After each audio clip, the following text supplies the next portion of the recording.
And now for something completely different. Forget everything you've been told by others before. Get ready for the real deal. The full story. Real talk about money, markets, life. Now, it's The Real Investment Show, presented by RIA Advisors. Well, good morning, and welcome to Financial Fitness Podcast. Right now, I'm in what you call, if you're in the chat, I'm in something called purgatory, where it's completely black behind me, and the air is thick, and I can't see where I'm going. But other than that, all is good. And I am marking myself safe from apple cider vinegar, but not ranch dressing. So if any of you have a ranch dressing hose you would like to spray me with, give me the time and the date, and I shall be there. So we always try to help you understand the markets and valuations. And we all know that markets have been overvalued for nearly 2 decades. And we understand that in the short term, stocks are driven by animal spirits, narratives, and FOMO, right? Fear of missing out. This doesn't mean, as Lance always says, markets crash either, just because valuations are high. We always talk about how valuations are a poor short-term timing tool. But there is something out there that could happen to you, because when we think correction, we think of this falling, rolling down a hill, or worse, falling off a cliff. And unfortunately, like Wile E. Coyote, there's not a trampoline at the bottom to bounce you back up like in cartoons. But there is something called a time correction. And a time correction is where markets just sit there and what I call digest. It's the Thanksgiving dinner syndrome. You know, after you eat your dinner and you overdo it and you sit and sit and sit and you're sort of in a coma. Markets can go into a coma too. So if I am an accumulator and I am putting money into the market, whether I'm doing it through automatic deposits, right, through my 401k or my retirement plan, it's frustrating, right? It's frustrating because it doesn't seem like my money is going anywhere. But on the other side of the coin, or the other side of the fence, as we call retirement income, that could be dangerous. That could be dangerous because depending on my withdrawal rate, I may run out of money sooner than later. And so these cycles, when markets churn for long periods, could be debilitating. And again, if I am putting money into markets, I might find myself going, gosh, why the heck am I doing this?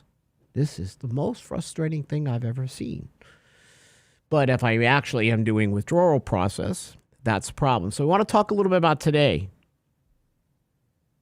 When valuations matter, what happens to your retirement income? So when we look to set up income flows, we look at a process of setting up, well, first of all, we always look at how much guaranteed income you have versus variable income, right? Stocks and bonds. It's really nice when you go through a time correction to have guaranteed income. Look, I have no neck on this podcast. Look. The plane! Boss, the plane! It's without that background. It looks sort of funny. Hey, that was pretty good imitation. The plane, boss, the plane. The idea of possibly taking out income in a stagnant market can scare some people. So what we do in our planning software, we use Lance's Cape 5. And Cape 5 is sort of a shorter term method of valuation. And we prepare people now for this process.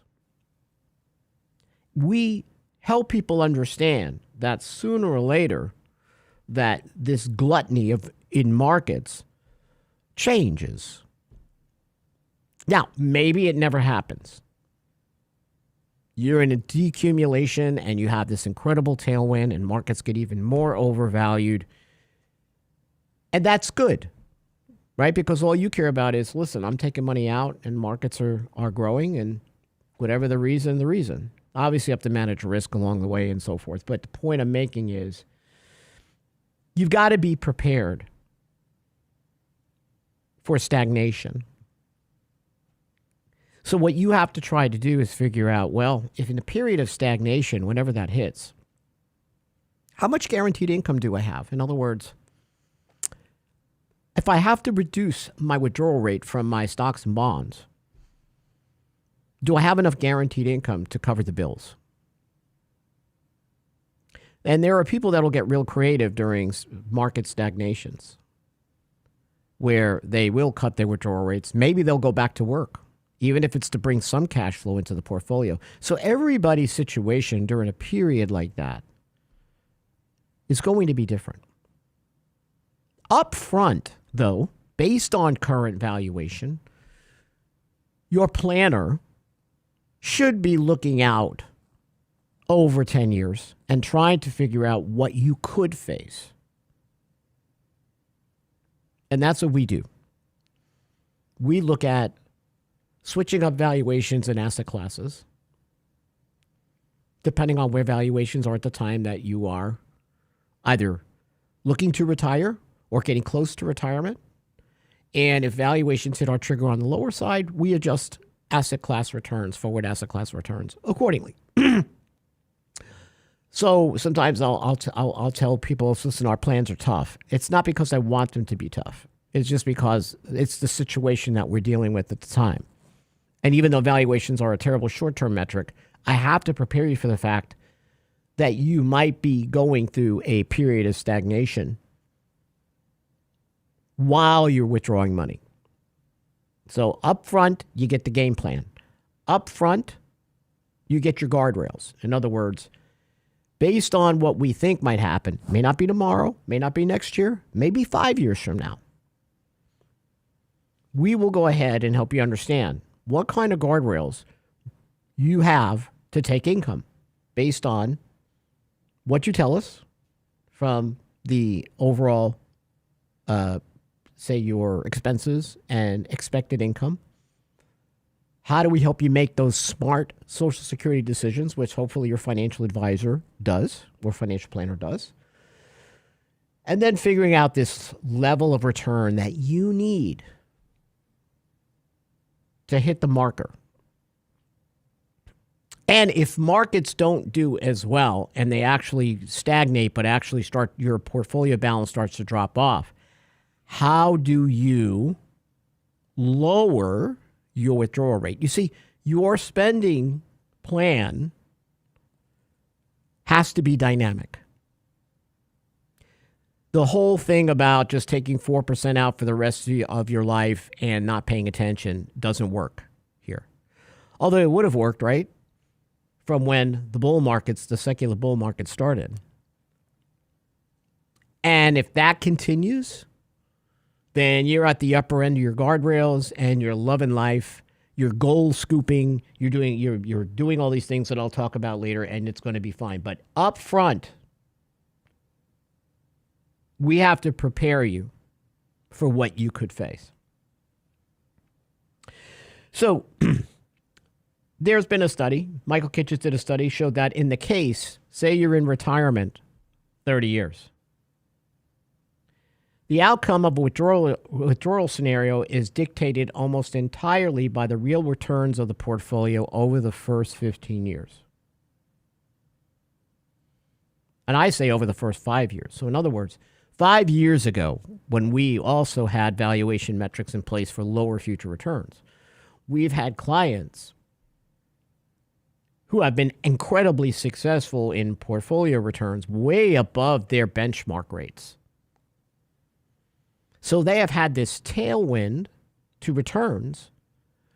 That tailwind over the last, say, 5 years for them, and I'm just using 5 years as an example of clients who have retired in the last 5 years. This tailwind for them, even though we actually had we had this COVID blip, but Lance managed the portfolio, Mike and Nick, to take very minimal damage there.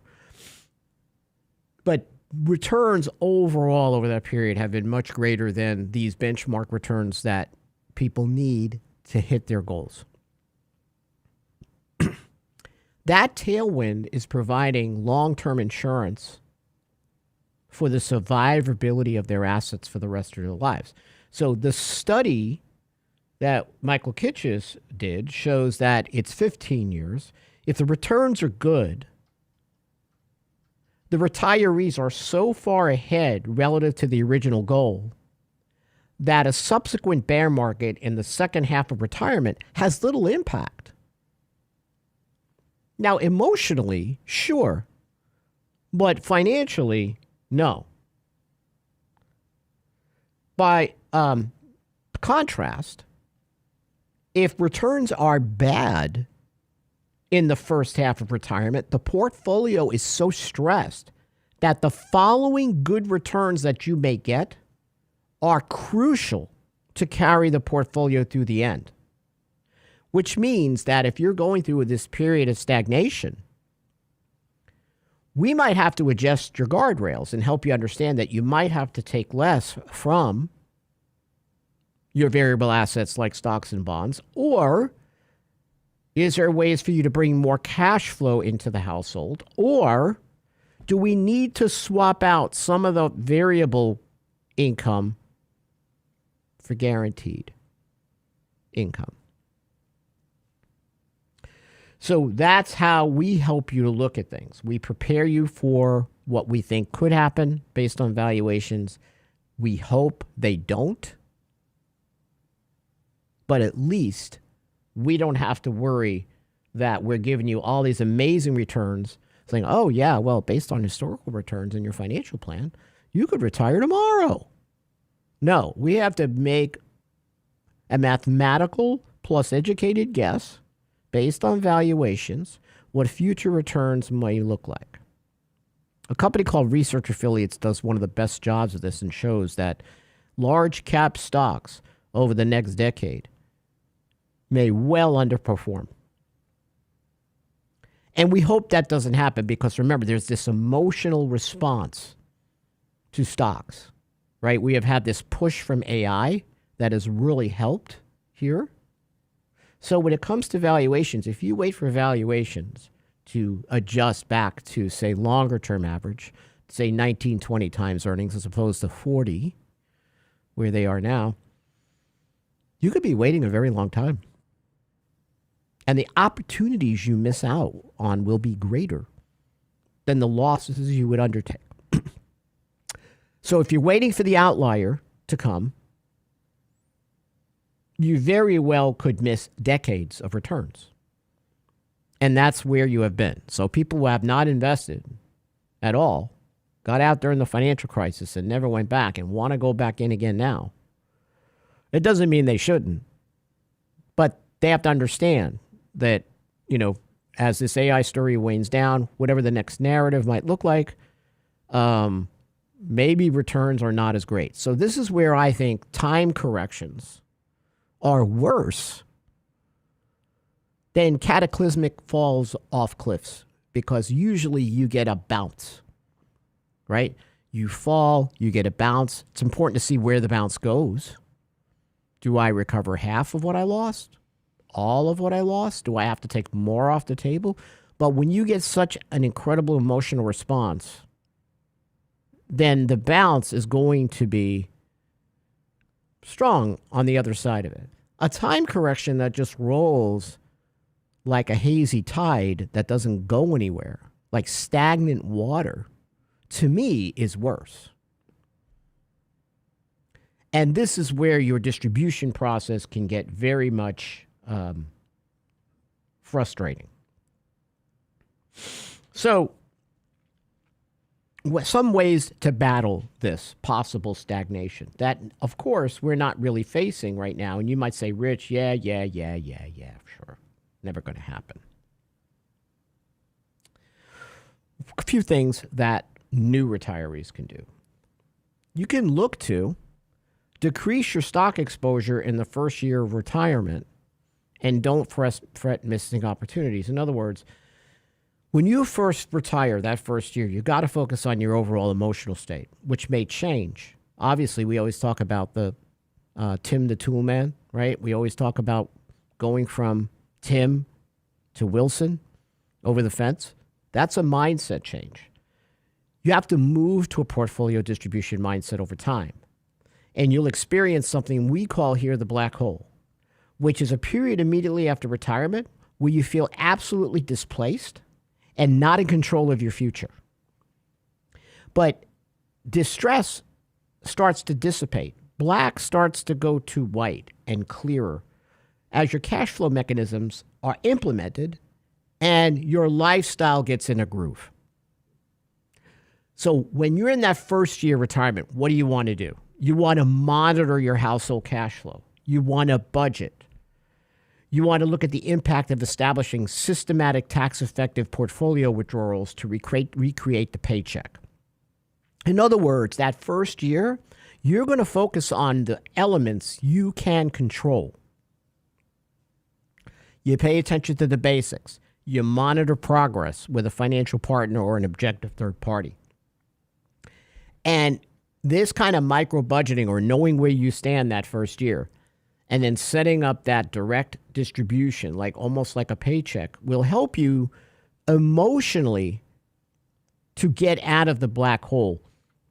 Johnny Cash would have called it Nickajack Cave, which is a whole story about he wandered in there hoping for a revelation, and he did, and then had to find his way out of the darkness into the light. And that first year retirement is sort of like that. So then you build confidence, you're in a groove, and then you can say, okay, many times when people retire and they come see us or they've been retired for a while, they have been in a conservative allocation. They have had 20% stocks, maybe 80% fixed income and cash. Their advisor has treated their portfolio like a block of ice. In other words, once you retire, this is the allocation forever. That's not true. Your portfolio is dynamic. Investments are dynamic. So if you're 75 years old and stocks are a better deal than bonds, why not change your allocation to more equities, right? So you got to go into this. And as you build confidence in your cash flows, you could increase equities over time when valuations are favorable. Maybe like year 3 of retirement. In other words, that by that time you're in this groove of, I know what my expenses are. I understand where I am.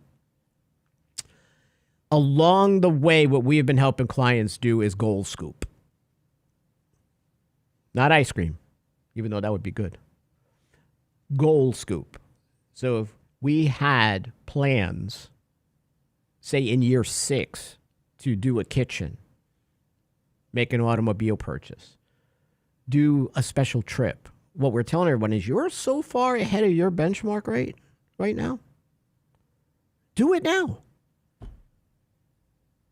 Do it now. Or at least what we should be doing is taking that cash for that goal and putting it aside, knowing we've got that goal locked up and the cash is ready to go.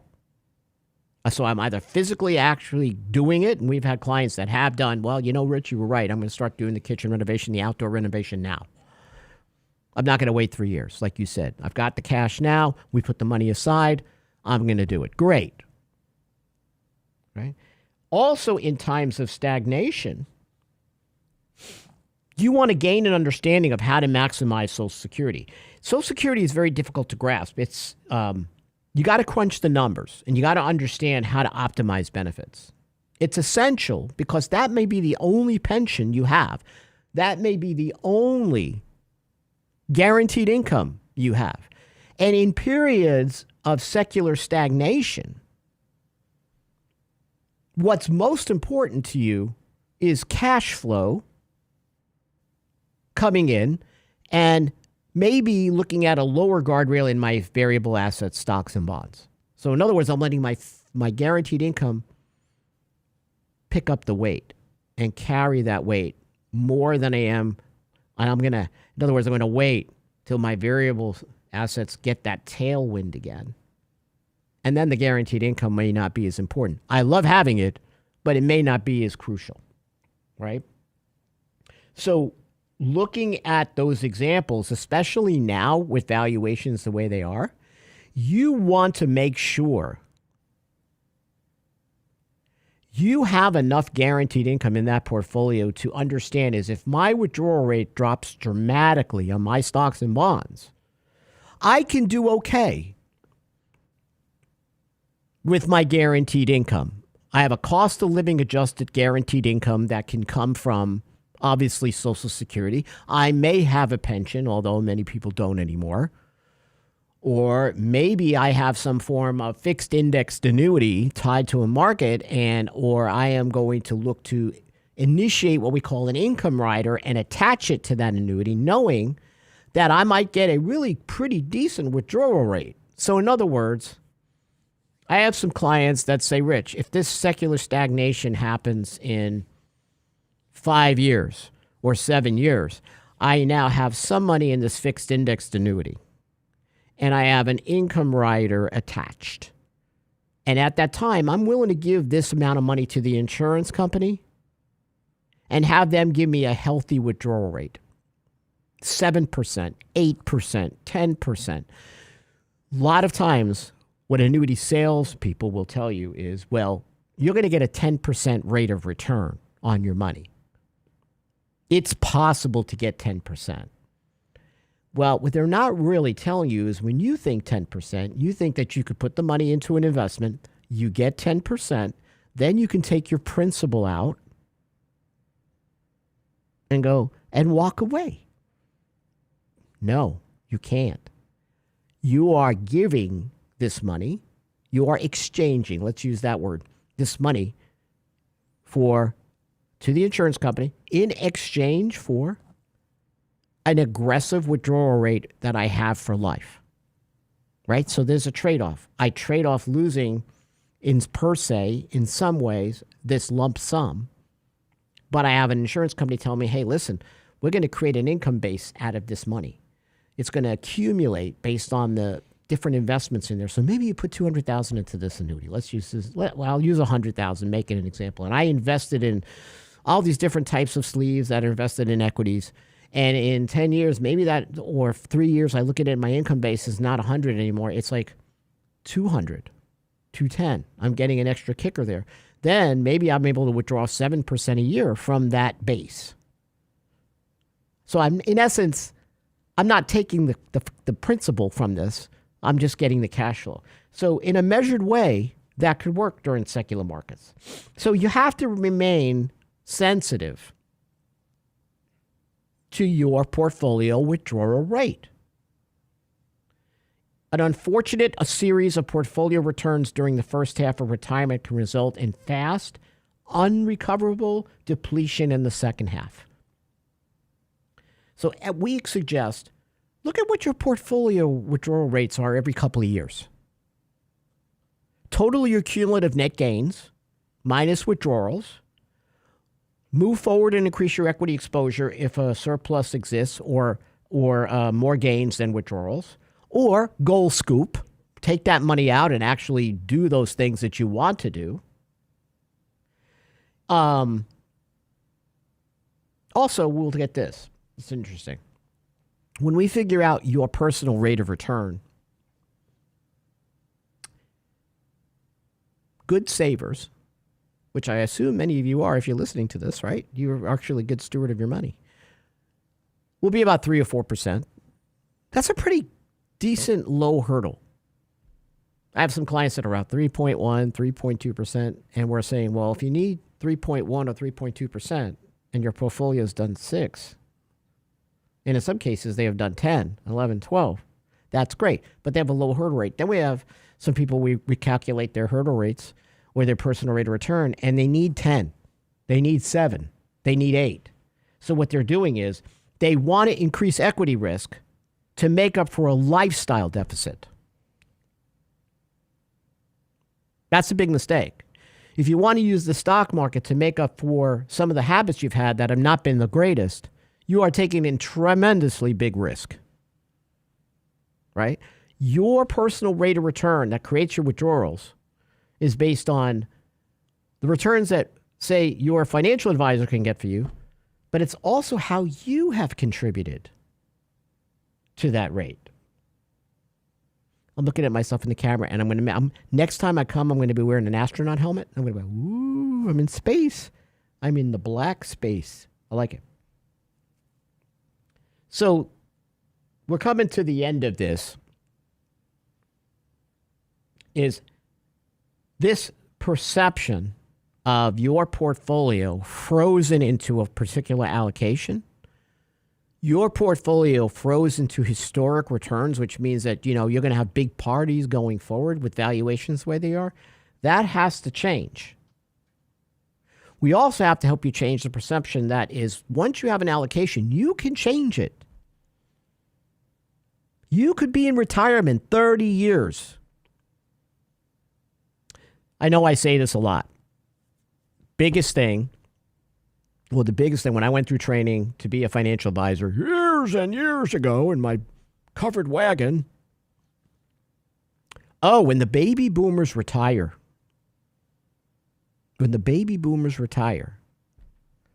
stock market's going to go to heck. It's over. Because all they're going to do is switch that money to bonds. And what have we seen? Anything but that. Because people are living longer, they're healthier longer. So having an equity allocation that expands and contracts, having a portfolio withdrawal rate that you can expand and contract and prepare for, having guardrails that'll help you say, this is what I have, but if my portfolio does this, I may need to reduce. If my portfolio has a great tailwind, I do this.